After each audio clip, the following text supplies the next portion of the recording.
All right, let's go over these review questions. So for exponentials and logs, exponential form is always just going to be take that base of the log, raise it to the power, kind of go out, and then set it equal to what's in the log. So e to the g equals n. Just a little bit of review on that. Base to the other side equals what's in the log.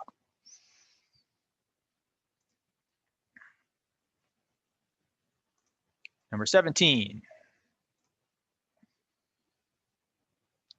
Which will give the solution to the following equation. All right, to solve this equation, we have to divide both sides by 40 before we do anything else. And 100 divided by 40, 40 goes into 100 2.5 times, so it's going to be 2.5.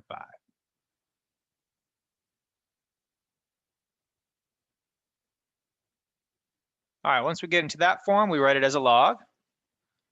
Your base is going to be down here, so 1.05. And then in the log, we put what it equals, so 2.5. And then we set that equal to the exponent. So the exponent will equal that, and it's going to be that first option. Question 18.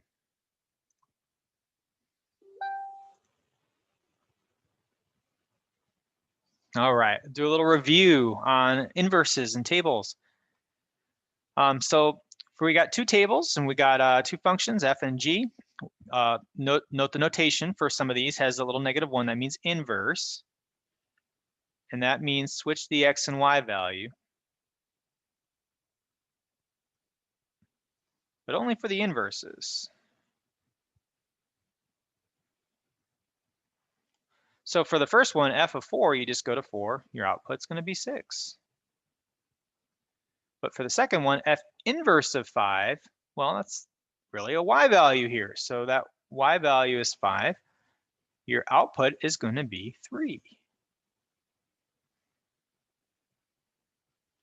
For the g function, g of 6, your output is going to be 10. And then for the inverse,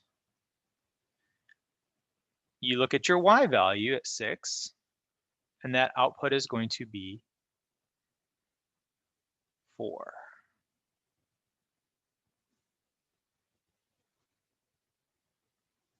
So just notice the difference there. Switch x and y for inverses.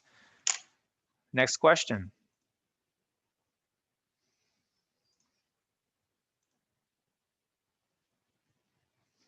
Number 19, if -3 is a 0 of a graph, what's the corresponding factor? Oh, so let's review factors and zeros. The factor is always going to be the opposite of the 0. So the 0, x equals -3. The factor would be x plus 3. Because the idea is that you say x plus 3 is equal to 0, and you solve for that, and you get -3. So it's x plus 3.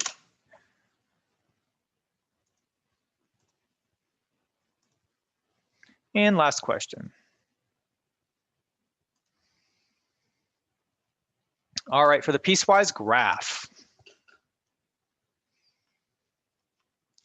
f of -2, the output for -2 is on the red line, and that's going to be -2. You see that? So that's pretty straightforward on that one. And then for the -1, so we're going to add 3, and we're going to multiply it by whatever we get when we plug in -1. So -1 actually goes to the closed circle, not the open circle. So that's going to be 2.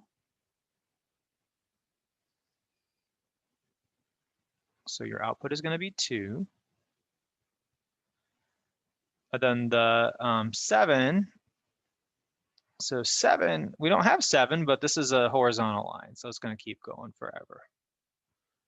So at 7, your output's still going to be at -1. So it's going to be plus -1.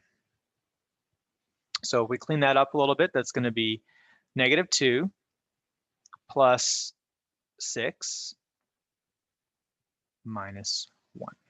-2 plus 6 minus 1, that's 4 minus 1, which is 3. All right, there you have it, guys.